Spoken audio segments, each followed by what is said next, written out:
고린도후서 1장.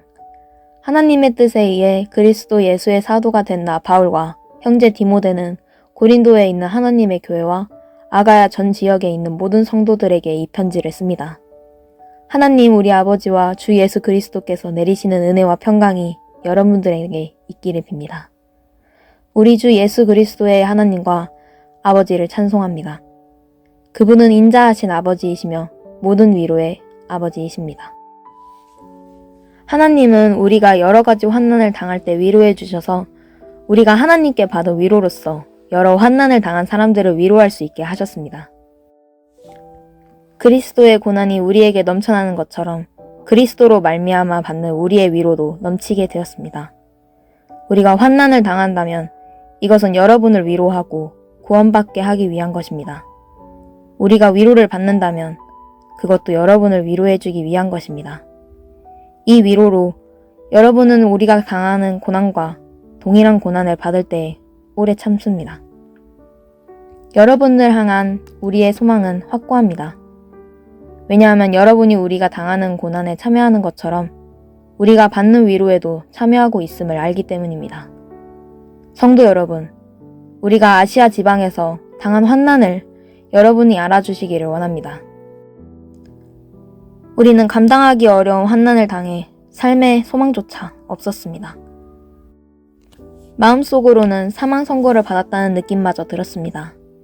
그러나 이렇게 된 것은 우리 자신을 의지하지 않고 죽은 자를 살리시는 하나님을 의지하도록 하기 위해서였습니다. 하나님께서는 이렇게 무서운 죽음의 위기에서 우리를 구원하셨으며 앞으로도 구원하실 것입니다. 우리는 하나님께서 계속해서 우리를 구원해 주실 것이라는 소망을 하나님께 두겠습니다. 여러분도 기도로서 우리를 도와주십시오. 하나님께서 많은 사람들의 기도를 들어주시고 우리에게 은혜를 주셨는데 이 일로 말미암아 많은 사람이 하나님께 감사하게 될 것입니다. 우리의 자랑은 이것입니다. 이에 대해서는 우리의 양심이 증언합니다. 우리는 하나님께로부터 오는 정직함과 성실함으로 세상의 지혜가 아니라 하나님의 은혜를 따라 세상에서 처신하였습니다. 특히 여러분을 대할 때는 더욱 그래야 했습니다. 우리는 여러분이 읽고 이해할 수 없는 것은 쓰지 않았습니다. 여러분이 우리를 부분적으로밖에는 이해할 수 없었으나 장차 우리 주 예수님의 날에 우리가 여러분을 사랑스러워하는 것처럼 여러분도 우리를 자랑스럽게 여길 수 있다는 것을 완전히 알게 되기를 소망합니다. 나에게 이러한 확신이 있었기에 처음에 여러분을 방문할 계획을 세워뒀던 것입니다. 그러면 여러분은 은혜를 2배로 받게 될 것입니다. 나는 마케도니아로 가는 길에 여러분을 방문하고 마케도니아에서 다시 돌아오는 길에 여러분에게 들려 여러분의 도움을 받아 이대로 갈 계획이었습니다. 내가 깊이 생각하지 않고 이런 계획을 세웠을 것 같습니까? 인간적인 동기로 계획을 세워 마음으로는 아니요 라고 생각하면서 말로는 예, 그렇습니다 라고 할 것 같습니까? 하나님께서 신실하신 것처럼 우리는 여러분에게 예 라는 말과 아니요 라는 말을 동시에 하지 않았습니다. 실루아노와 디모데와 내가 여러분에게 전했던 하나님의 아들 예수 그리스도는 예 라고 하면서 동시에 아니요가 되시는 분이셨습니다. 그분에게는 항상 예만 있었습니다. 하나님의 모든 약속이 그리스도 안에서 예가 되었습니다. 그러므로 우리는 그리스도를 통해 아멘이라고 함으로써 하나님께 영광을 돌립니다. 여러분과 우리를 그리스도 안에서 굳게 세우시는 분은 하나님이십니다. 하나님께서는 우리에게 기름을 부으시고 우리가 그분의 소유라는 표로 인을 치시고 그 보증으로 우리의 마음에 성령을 주셨습니다.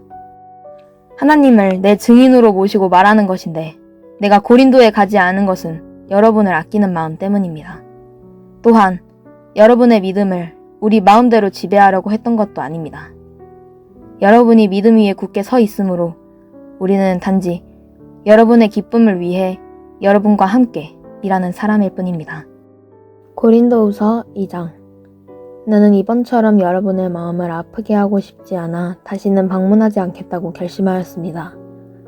내가 여러분의 마음을 아프게 했다면 내가 슬프게 한 여러분 이외에 나를 기쁘게 해줄 사람이 또 누가 있겠습니까?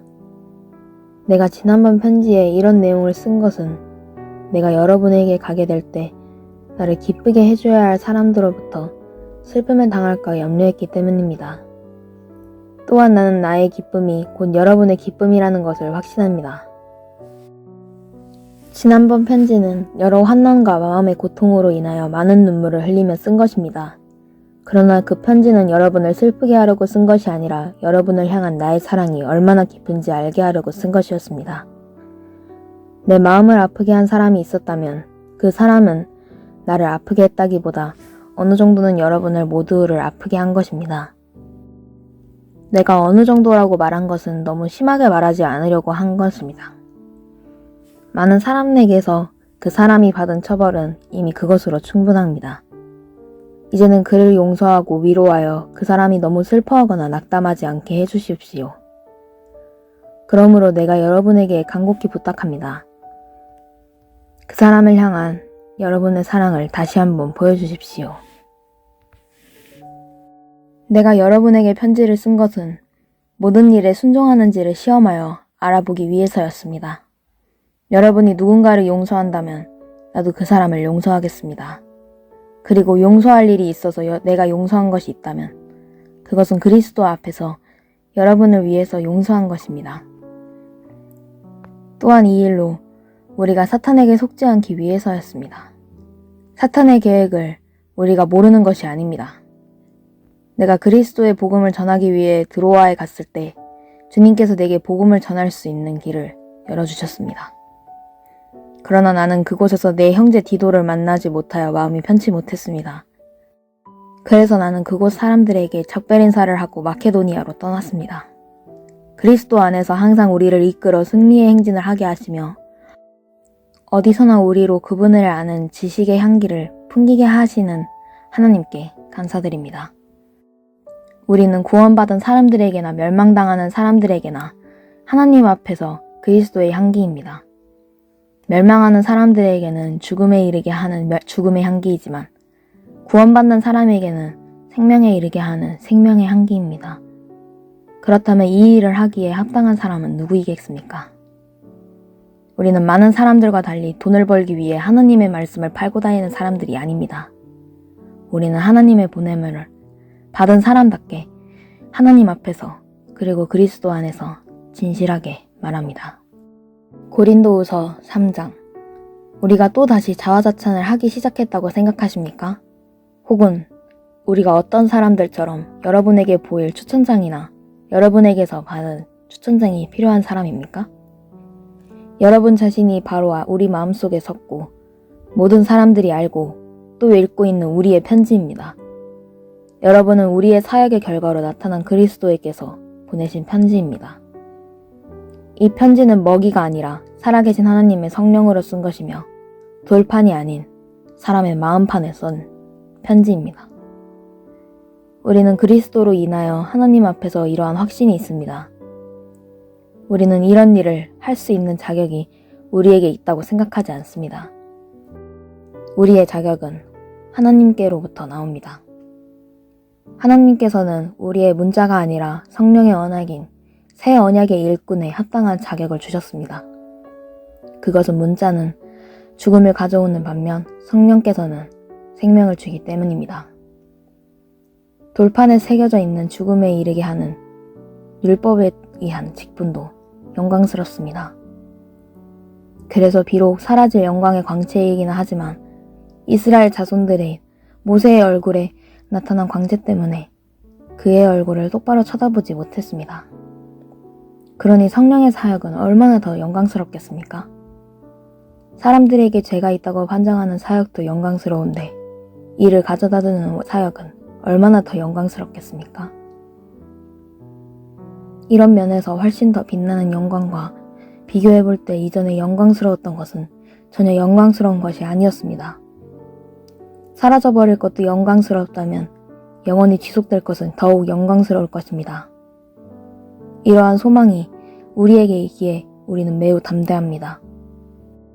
우리는 이스라엘 자손이 자신의 얼굴에 광채가 사라져가는 것을 똑바로 쳐다보지 못하게 하려고 자신의 얼굴에 수건을 덮은 모세처럼 하지 않습니다. 그러나 이스라엘 자손들의 마음이 둔해진 까닭에 오늘날까지도 옛 언약을 읽을 때 수건을 그대로 쓰고 있습니다.